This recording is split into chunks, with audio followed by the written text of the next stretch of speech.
ಮಕ್ಕಳೇ, ಹಿಮಾಲಯದ ತಪ್ಪಲಿನಲ್ಲಿ ಬೃಹತ್ ಅರಣ್ಯವೊಂದರಲ್ಲಿ ಬಿಳಿಯ ಆನೆಯೊಂದು ವಾಸ ಮಾಡ್ತಾಯಿತ್ತು. ಶಕ್ತಿವಂತನಾದಂತಹ ಆನೆ ಆದರೂ ಸಹಿತ ಸಜ್ಜನ, ದೇವರ ಮೇಲೆ ಅಪಾರ ಭಕ್ತಿ ಇದ್ದಂಥದ್ದು. ಹೀಗಿರುವಾಗ ಒಮ್ಮೆ ಒಬ್ಬ ಬೇಡ ದಾರಿ ತಪ್ಪಿ ಆ ಅರಣ್ಯದೊಳಗೆ ಬರ್ತಾನೆ. ಆನೆಯನ್ನು ಕಂಡು ಓಡಿದ. ಆಗ ಬಿಳಿಯ ಆನೆ ಅವನಿಗೆ ಹೇಳಿತು, ಅಯ್ಯ ಬೇಡನೇ, ಓಡಬೇಡ, ನಿಲ್ಲು. ನಾನು ನಿನಗೆ ಏನೂ ಮಾಡಲಾರೆ, ಯಾವ ಅಪಾಯವನ್ನು ನಿನಗೆ ಮಾಡಲಾರೆ. ಆದರೆ ಈ ಅರಣ್ಯದಲ್ಲಿರುವಂತಹ ಉಳಿದ ಆನೆಗಳು, ಕ್ರೂರ ಮೃಗಗಳು ನಿನಗೆ ತೊಂದರೆಯನ್ನು ಕೊಟ್ಟಾವು. ಬಾ, ನನ್ನ ಮನೆಗೆ ಹೋಗೋಣ ಎಂದು ಹೇಳಿದಾಗ ಅವನು ಹೆದರಬೇಡ ಎಂದು ನಂಬಿಸಿದಾಗ ಅವನಿಗೂ ಆನೆಯ ಮೇಲೆ ವಿಶ್ವಾಸ ಬಂತು. ಆನೆಯೊಂದಿಗೆ ಅದರ ಮನೆಗೆ ಹೋದ. ಆನೆ ಈ ಬೇಡನನ್ನು ಅತ್ಯಂತ ಪ್ರೀತಿಯಾದರಗಳಿಂದ ನೋಡಿಕೊಂಡಿತು. ಹಣ್ಣು ಹಂಪಲಗಳನ್ನು ಕೊಟ್ಟಿತು. ತುಂಬ ಸಂತೋಷವಾಯಿತು ಅವನಿಗೆ. ಆನೆಯಲ್ಲೂ ಸಹಿತ ಇಂತಹ ಬುದ್ಧಿಯಿಂದ ನೋಡುವ ಅವು ಇದ್ದವಲ್ಲ ಅಂಥೇಳಿ ಅಲ್ಲೇ ಉಳಿದ. 1 ದಿನ 2 ದಿನ ಆಯಿತು. 3ನೇ ದಿವಸ ಆನೆಯಲ್ಲಿ ಹೇಳಿದ, ನನಗೆ ಹೆಂಡತಿ ಮಕ್ಕಳಿದ್ದಾರೆ, ಮನೆ ಇದೆ, ನನ್ನನ್ನೇ ನಾನು ಬರಲಿಲ್ಲ ಎಂಬುದಾಗಿ ನಿರೀಕ್ಷಿಸ್ತಾ ಇದ್ದಿರಬಹುದು. ಹಾಗಾಗಿ ನನ್ನ ರಾಜ್ಯಕ್ಕೆ ಹೋಗುವ ದಾರಿಯನ್ನು ತೋರಿಸುತ್ತೀಯಾ ಎಂಬುದಾಗಿ ಕೇಳಿದ. ಅಯ್ಯೋ ಅದೇನು, ಬಾ ನನ್ನ ಹೆಗಲ ಮೇಲೆ ಕುಳಿತುಕೋ ಎಂಬುದಾಗಿ ಹೇಳಿ ಬೇಡನು ತನ್ನ ಹೆಗಲ ಮೇಲೆ ಕುಳಿತಾಗ ಅವನ ರಾಜ್ಯಕ್ಕೆ ತೆಗೆದುಕೊಂಡು ಹೋಗಿ ಬಿಡುತ್ತದೆ ಆನೆ. ಆಗಲೂ ಸಹಿತ, ಎಲೆ ಬೇಡನೆ, ನೀನು ನನ್ನ ಮನೆಯಲ್ಲಿ 2-3 ದಿವಸ ಇದ್ದರೂ ಸಹಿತ ನಿನ್ನನ್ನು ಮನೆಗೆ ಕಳಿಸುವಾಗ ನಿನಗೇನೂ ಕೊಡಲಿಕ್ಕೆ ನನ್ನಲ್ಲಿ ಇಲ್ಲವಲ್ಲ ಎಂಬುದಾಗಿ ಬೇಸರಪಟ್ಟುಕೊಂಡಿತು. ಹಾಗೆ ಅವನನ್ನು ಬಿಟ್ಟು ಬಂತು. ಬೇಡ ತನ್ನ ರಾಜ್ಯಕ್ಕೆ ಪ್ರವೇಶಿಸಿದ. ಒಂದು ಕಡೆ ಆನೆಯ ದಂತಗಳಿಂದ ವಿಗ್ರಹವನ್ನು ಮಾಡುತ್ತಾ ಇರುವುದನ್ನು ನೋಡಿದ. ಓಹೋ, ತಾನು ಆನೆಯನ್ನು ನೋಡಿದೆ, ಅದೇ ದಂತಗಳು. ಹೋಗಿ ಕೇಳಿದ, ಏನು ಈ ಆನೆಯ ದಂತಗಳಿಂದ ಮಾಡ್ತೀರಲ್ಲ? ಹೌದು, ಈ ಆನೆಯ ದಂತಗಳು ಬಹು ಬೆಲೆಯುಳ್ಳಂಥದ್ದು ಮತ್ತು ಇಂತಹ ವಿಗ್ರಹಗಳಿಗೆ ಅಪಾರ ಬೇಡಿಕೆ ಇದೆ ಅಂತ ಹೇಳಿದಾಗ ಅವನಲ್ಲೂ ಆಸೆ ಮೂಡಿತು. ಬೇಡ ಆಲೋಚನೆ ಮಾಡಿದ, ನಾನು ಹಿಂದೆ ಹೋಗಿ ಬಂದಂತಹ, ನನ್ನನ್ನು ಇಲ್ಲಿ ಬಿಟ್ಟು ಹೋದಂತಹ ಆನೆ ಬೃಹತ್ತಾದಂತಹ ದಂತಗಳನ್ನು ಹೊಂದಿದೆ.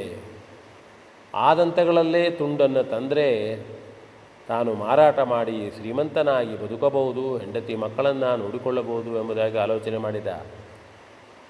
ಕೂಡಲೇ ಹಿಂದಿರುಗಿದ. ನಡೆದ ಪುನಃ ಆ ಹಿಮಾಲಯದ ತಪ್ಪಲಿನ ಆನೆಯ ಮನೆಗೆ ಬಂದ. ಆಶ್ಚರ್ಯ ಆಯಿತು ಆನೆಗೆ. ಏನಯ್ಯ, ಹೇಳಿದ್ದೇನೆ ಇಲ್ಲೇ ಇದ್ದೀಯೋ, ಇನ್ನು ಮತ್ತು ಪುನಃ ಬಂದಿಯೋ? ಕ್ರೂರ ಪ್ರಾಣಿಗಳಿವೆ ಎಂಬುದಾಗಿ ಹೇಳಿದ್ದೇನಲ್ಲ, ಏನಾಗಬೇಕು ನಿನಗೆ? ಆಗ ಬೇಡ ಹೇಳಿದ, ತನಗೆ ನಿನ್ನ ದಂತದ ತುಂಡುಗಳು ಬೇಕು, ಅವುಗಳನ್ನು ಮಾರಾಟ ಮಾಡಿ ನನ್ನ ಹೆಂಡತಿ ಮಕ್ಕಳನ್ನು ಸಾಕುತ್ತೇನೆ, ನಾನು ತುಂಬ ಬಡವ ಇದ್ದೇನೆ. ಆನೆಗೆ ಕನಿಕರ ಬಂತು.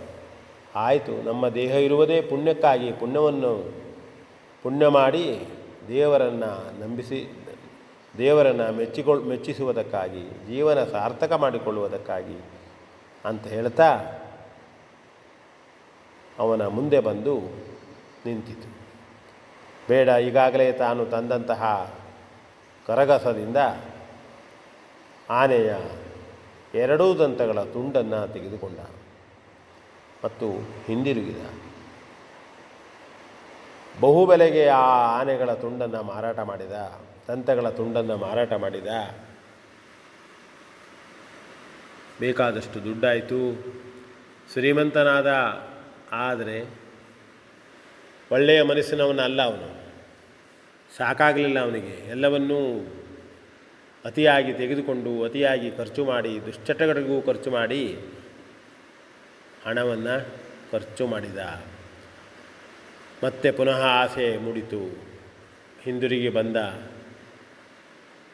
ಇನ್ನೂ ದಂತ ತೆಗೆದುಕೊಂಡು ಹೋದರೆ ಮತ್ತೆ ದುಡ್ಡು ಸಿಗ್ತದೆ ಎಂಬ ಆಸೆ. ಬಂದು ಬಿಳಿಯ ಆನೆಯಲ್ಲಿ ಕೇಳಿದ, ಆನೆರಾಯ, ಮತ್ತೆ ಬಂದಿದ್ದೇನೆ. ನೀನು ಬಹಳ ದೊಡ್ಡ ಮನಸ್ಸಿನವನು, ದೊಡ್ಡದಾದಂತಹ ಹೆಸರಿದ್ದವನು, ಒಳ್ಳೆಯ ದಾನಿ. ಹಾಗಾಗಿ ನನಗೆ ಇನ್ನೂ ಸ್ವಲ್ಪ ದಂತ ಬೇಕಲ್ಲ. ಆಗ ಆನೆಯ ದಂತ ಈಗಾಗಲೇ ತೆಗೆದುಕೊಂಡು ಹೋಗಿದ್ದವನು.